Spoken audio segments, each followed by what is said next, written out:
Crystal House Math students, and welcome back to our lessons on Unit 2. Yesterday the lesson looked at multiplication and how you multiply by hand. This lesson is going to focus on division, what division is, and then how you divide numbers.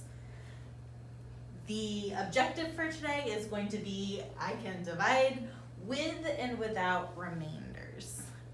So as I'm reading this, if I were a student, I'd be asking myself, so what do I remember about division? Do I remember how you divide numbers? Do I remember what division is? And I would also ask myself, what's a remainder? Remainder is one of those words that you can hear outside math class, so maybe think about like what it is outside math class, and that'll help you figure out what it is in math class. So keeping this in mind, we'll look at our first example. Similar to how we started yesterday's lesson on multiplication, we really focused yesterday on what multiplication means, what it looks like. We're going to start this lesson in the same place with what is division, what does it mean to divide, what division looks like. And so to help us talk about that, I've got this question here. The question asks, Denise has 20 apples. She wants to share them with 4 of her friends. How many apples does each friend get? And so we're given this picture here of, in this circle there are 20 apples, and she wants to share those apples with her 4 friends. So they've got, out of this entire group of apples, we're splitting it up into 4 groups. Each group is for one of the friends. And the question, how many apples does each friend get? Well, the answer would be how many are in each of these groups. If I asked you to represent this with an equation, we would want to use division. Division is this idea of having something that you want to share equally. That word equal there is important, right? She's not giving 10 apples to one friend and 2 apples to another friend. Every friend is getting the same amount. If you've got a total of something that you want to split into equal groups or share equally, that is a key clue that we're going to be using division. So in this problem, what she's really doing is she's dividing those 20 apples into 4 groups. And our answer is how many are in one group. Well, to help you answer this question, what we did yesterday is really similar. Instead of having the total that we're dividing into 4 groups, a different way you can ask yourself this is, well, if I've got 4 groups of how many give us a total of 20. Division and multiplication are related. They're opposites. So what that means is, today when you're thinking of division problems, if you know the related multiplication fact, it can help you with the division fact. So for example, if you know that 4 times 5 equals 20, then you can use that to help you answer 20 divided by 4 is 5. If you read a division problem backwards, it turns into a multiplication problem. So what I mean by that is, instead of saying 20 divided by 4 equals 5, we can say 5 times 4 equals 20. If you multiply these 2 smaller numbers together, it should give you that total. Right? This one's saying if you had that's not a 40, that's a 20. If you had 20 apples that you're dividing between 4 people, each person gets 5 apples. Well, this one's saying 5 apples, and each person, there's 4 of them, so 4 people each have 5 apples. That gives you a total of 20 apples. So there are 2 related statements in math.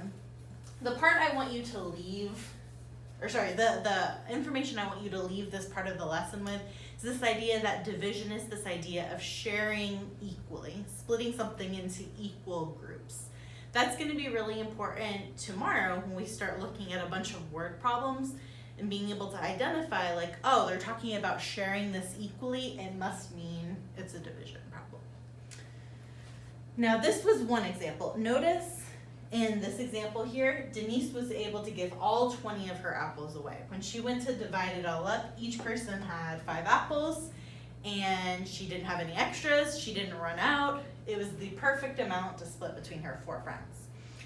If you think about your real life, that's not always the case. When you've got something that you're trying to share, it doesn't always work out perfectly this way. So there's one other example to help us talk about this idea of division. And this time, these words might be a little tiny, I'm sorry if they are. But this time we've got 2 dogs, and it says there are 7 bones to share with those 2 dogs. Again, this idea of sharing something. We've got a total of 7 bones that we're sharing between the 2 dogs. Well, that's 7. You cannot divide that exactly into 2 groups. If you think about if you had 7 bones in front of you, you'd go, you get 1, you get 1. So 1, 2, 3, 4, 5, 6. But there'd be that one extra one, right? It's not able to divide equally. So it says because 7 cannot be divided exactly into 2 groups, each dog would get 3 bones. So this dog here gets those 3, this dog gets those 3, and there is 1 left over. In math, when you are dividing and there's something left over, we call that leftover part the remainder. It's what remains at the end after you divide. So here, the remainder, we define as the amount left over after you divide. So you can think of it that way, or you can think of it as the extra. So in this problem, we were able to say each dog gets 3 bones and there's 1 extra. If we wrote that with a division problem, we would say 7 divided by 2, because there are 7 bones, we are dividing by 2 dogs. So 7 divided by 2, when you do that, it equals 3, because each dog got 3. But to show that there's that 1 extra, we write R1, and we read that as remainder 1. 7 divided by 2 equals 3, remainder 1, meaning that those 7 bones divided by the 2 dogs meant that each dog got 3 bones, and there was 1 left over. That's how you put it back into like everyday words. So from these 2 examples, I want you to see, like we mentioned before, division is this idea of equally sharing something, but with division, sometimes it'll divide perfectly. You won't have any extra, you won't run out. Other times though, when you divide, there's gonna be this idea of there's something left over after you divide, which in math we call the remainder. So after those 2 points, we'll go ahead and look at some division examples. For this first one, we've got 12 divided by 4 equals what? Maybe you already know this, maybe you're not sure. A question you can ask yourself instead, so I'll put little thought bubbles here. And if you do not know the division fact, think about it in the opposite direction using multiplication instead. So thinking what number times 4 equals 12. If you know that, that helps you with this division problem here. So 12 divided by 4 equals, well, I know 3 times 4 is 12, so therefore 12 divided by 4 equals 3. Again, notice they're using the same numbers, just instead of saying there's a total of 12, we're dividing into 4 parts, which gives you 3 for each part. We're saying if you've got 4 groups of 3, it equals 12. They're related again. Now notice for this one divided perfectly. What about down here? If you've got 24 divided by 10, what will that give you? Well, this one here, if I tried thinking of a multiplication fact, there is no number that when multiplied by 10 equals 24. There's nothing that you can multiply 10 by to get 24. That gives you a clue that this is going to be like the one with the dogs and the bones. Gives you a clue that it's not going to be perfectly divided, and there's going to be a remainder for this one. To help you figure out what the answer is, the first question I would ask myself is how many 10s go into 24?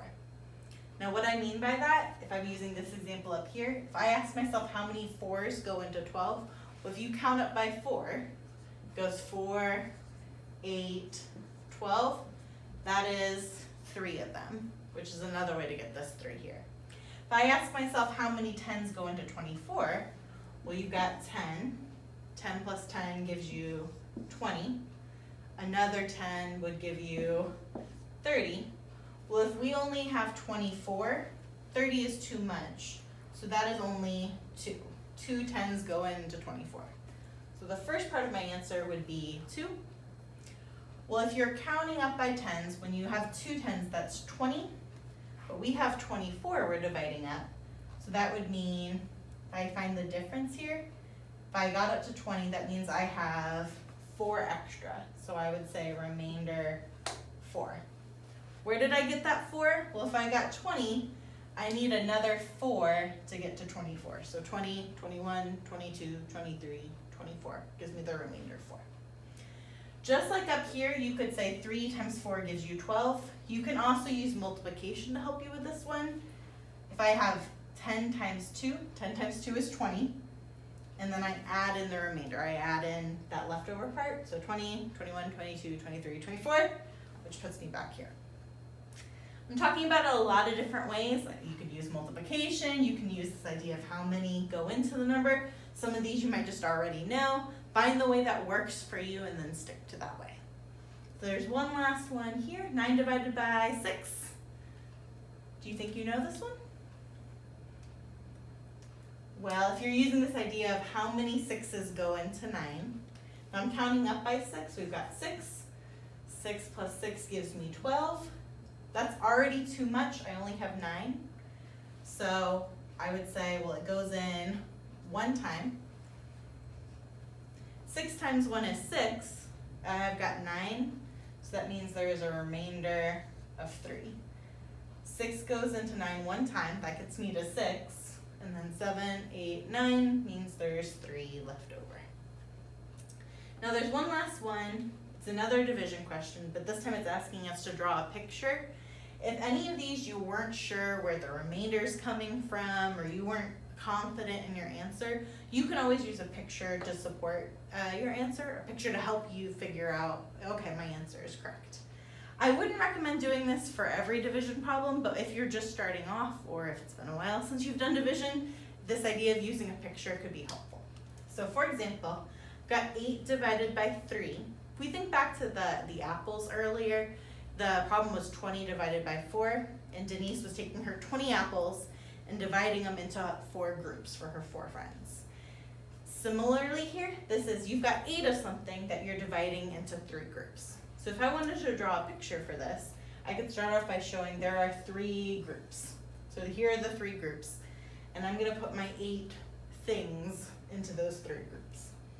Well, if I've got, let's say this is apples again, right? I've got my 8 apples that I'm dividing between my 3 friends. Literally how I would do it in real life, right, is like count it out. I would say I've got my 8 that I'm dividing between these 3 places. So I would go 1, 2, 3, 4, 5, 6. Now if I tried going again, 7, 8, I can't give them all away, right? I can't get all 3 groups. So the most I can do is this, is I can get up to 6, and then there would be 2 extra here, 2 that I can't put in those groups. So when it comes to the answer, well, if I divided my 8 into 3 groups, each group had how many? If these were apples, right? Each person is getting 2. So the first part of my answer is 2. And then there's a remainder. There's a remainder of 2. So we get 2, remainder 2. If I had done this like the ones we did earlier without a picture, I'm asking myself, how many times does 3 go into 8? Well, 3, 6, 9 is too many, so it just goes in twice. Well, 3, 6, and then I need 2 more, 7, 8, to get up to our 8 there. Again, lots of different ways you can think of this.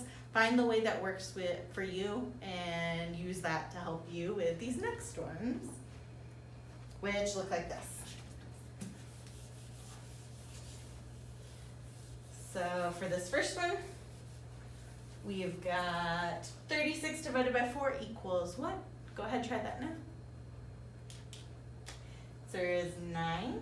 You could figure that out because 4 times 9 is 36. What about this next one? 15 divided by 7? Well, 7 goes into 15 twice. 7 times 2 is 14, which means you would need 1 more to get to 15. So 2 remainder 1. And then this last one down here, it says all the problems below equal 4 remainder 2, except for 1. Which one does not equal 4 remainder 2? The one that doesn't equal 4 remainder 2 is this one here. We wouldn't need a remainder if you're dividing 10 by 2 because 2 goes perfectly into 10. it goes in 5 times. All these other ones equal 4 remainder 2. So your answer would be this one. This one does not equal 4 remainder 2. Now this question here is just a multiple choice question, but you guys know I love asking you why. So if I asked you this without it being multiple choice, or if I just tacked on like a explain why, you could say exactly that. You could say 2 divides into 10 equally, or divides perfectly. There's no remainder. 2 goes into 10 5 times. Anything like that would be good. Now notice all the problems we've been looking at are single digit answers, right? All our answers were like 5 or 9 or 2. Sometimes there was a remainder, sometimes there wasn't. But these are all based on these single digit multiplication facts. These are facts that when we're in school we have students practice with, just because, especially in this unit on multiplication and division, you're going to need to know these facts a lot. And so when you were younger, you might have done like drills in school. There are a lot of apps actually for your phone where you can practice these things. We encourage you to do that. But at this point, all we've done is division with these single digits. The second part of these notes are going to move on to division with larger numbers. And lots of times when you talk about division with larger numbers, you talk about something called long division. Dun, dun, dun. Long division is not actually as bad as everyone makes it out to be. What you do with long division is you take a larger number and you break it up into smaller division problems like the one we already did. Now, one of the things you might notice here is this problem is written differently than the other ones. We write it like this to help us with the long division process, but if it's written like this means the same thing as 68 divided by 2. Both of these say the same thing. Now before, what we were doing is we were asking ourselves, how many times does 2 go into 68? And if you hear that question and you say to yourself, a lot of times, you're right. So instead of thinking how many times 2 goes into 68, we can use this long division process to help us break it up into smaller problems. So for example, if I have 68 divided by 2, instead of asking myself how many times 2 goes into 68, you look at one digit at a time. Remember, digits are each of the numbers that make up the overall number. So what I would first ask myself is how many times 2 goes into 6? Well, 2 goes into 6, 2, 4, 6, 3 times. So my answer for that smaller question would be 3. And that 3 is going to go up here on top. This is where our final answer is going to end up being.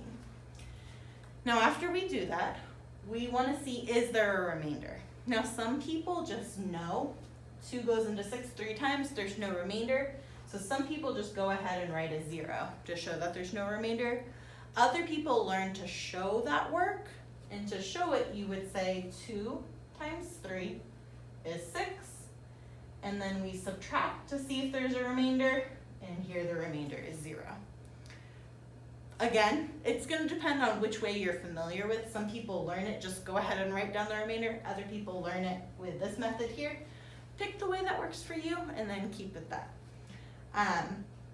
Either way, you're going to be left with a 0 here at the bottom. We have finished dividing the 2 by 6. We said 2 goes into 6 3 times, 0 remainder, so we're ready for the next digit, which is that 8. The 8 you always bring down here, and you put these together. So because it's a 0, it still says 8, but if I had a remainder, I would combine this together to make a single number. And then we ask ourselves, how many times does 2 go into 8?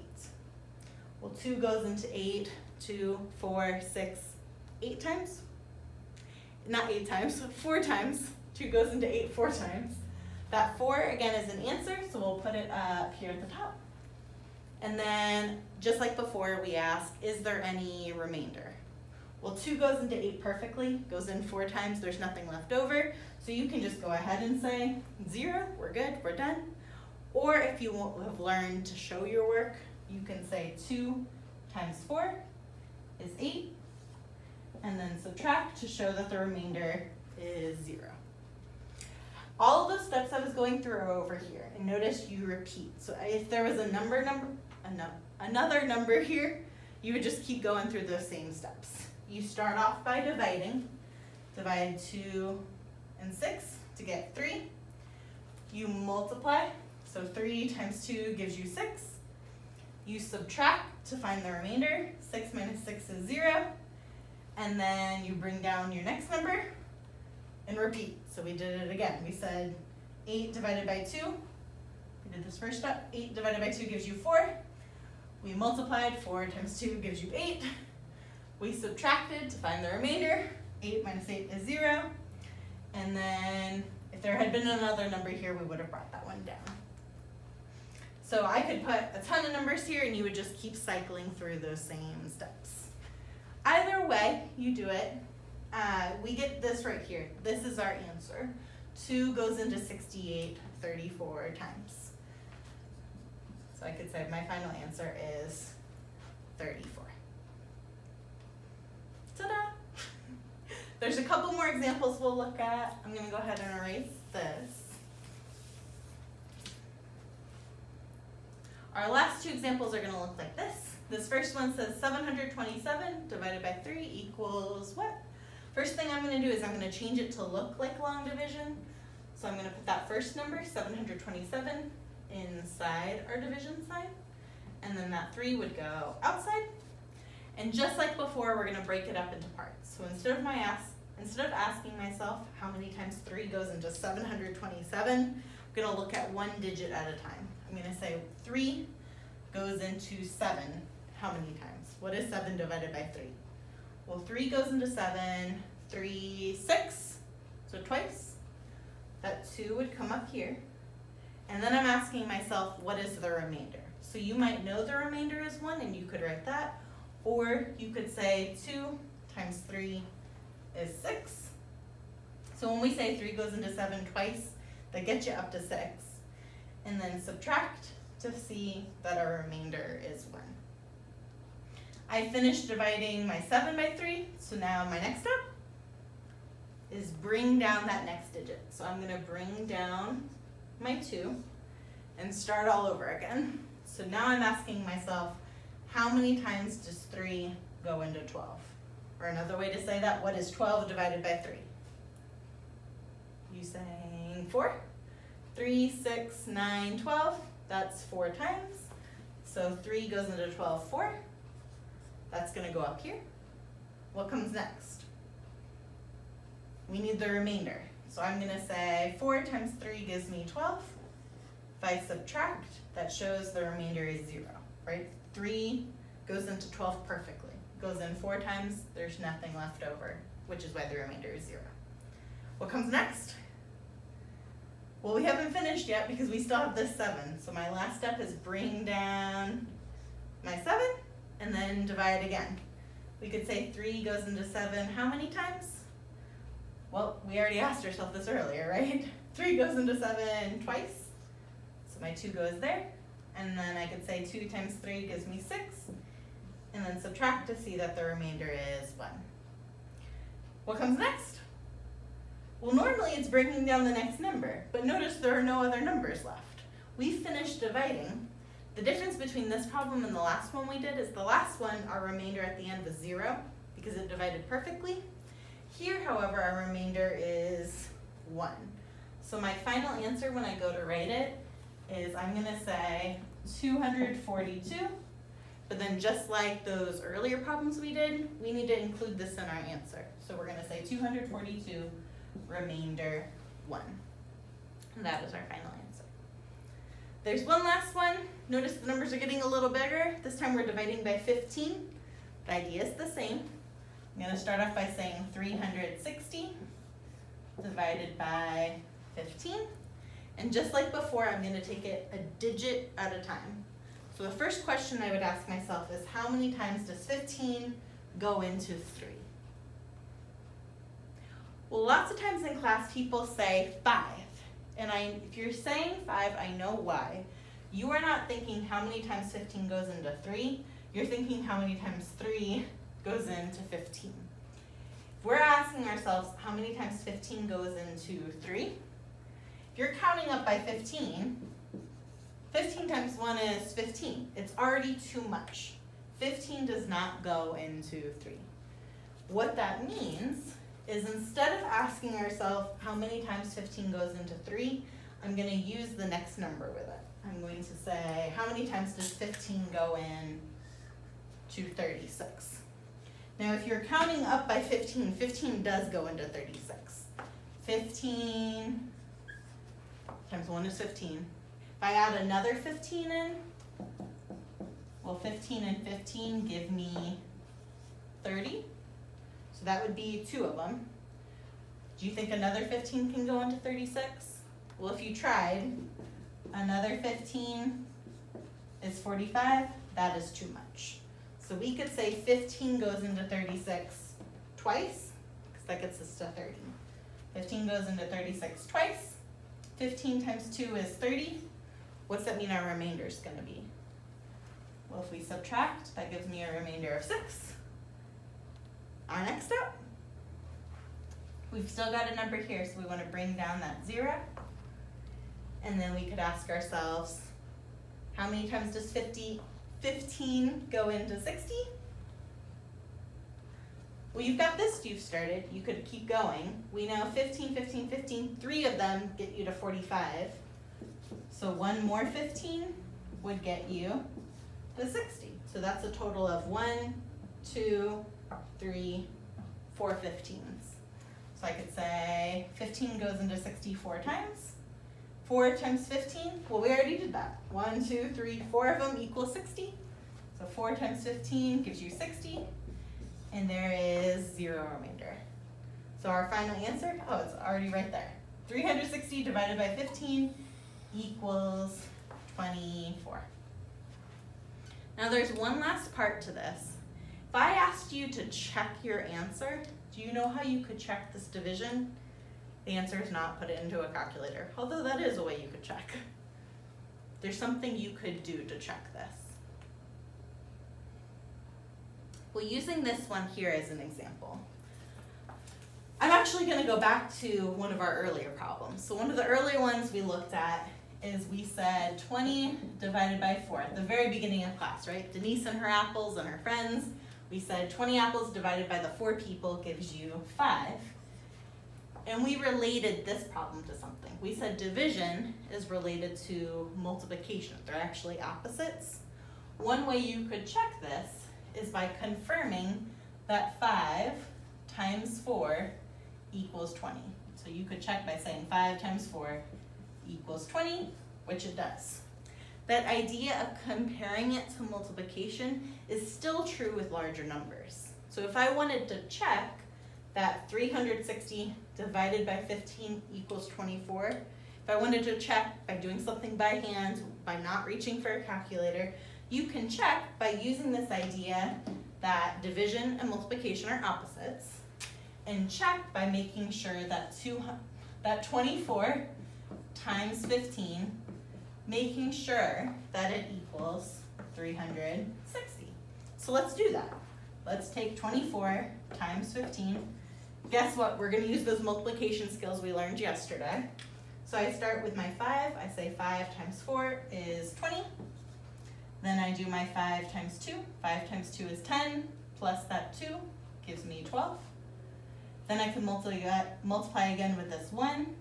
1 times 4 is 4. Remember, since I moved over to this number here, I'm starting a new line. And since I started here with the 1, that 1 times 4 is going to go right here. You can leave this blank, or you can put a 0 there if you want. We already did the 1 times 4. Now I've got my 1 times 2, which is 2.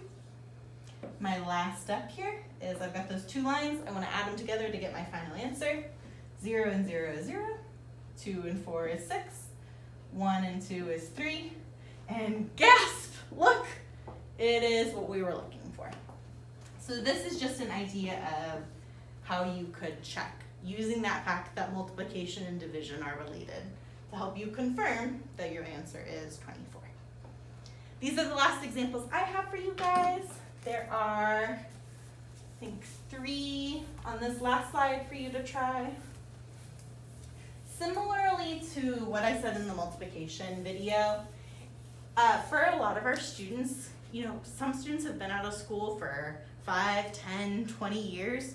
So it might have been a real long time since you've done this type of math by hands. This is like a very accelerated lesson just to kind of refresh, but if it's been a while or you just never learned how to do this by hands, I'm gonna include some other extra videos. They're optional for you to watch, but if this was just like too fast or you just feel like you need more examples of how you do this by hand, check out the other videos I post.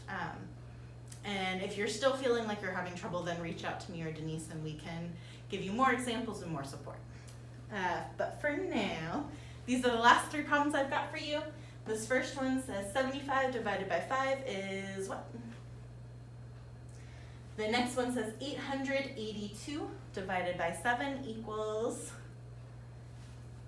and then this last one, 1,273 divided by 25 equals. All right, hope you're feeling okay on dividing by hands. These were the last practice problems. Thank you so much for watching. Bye.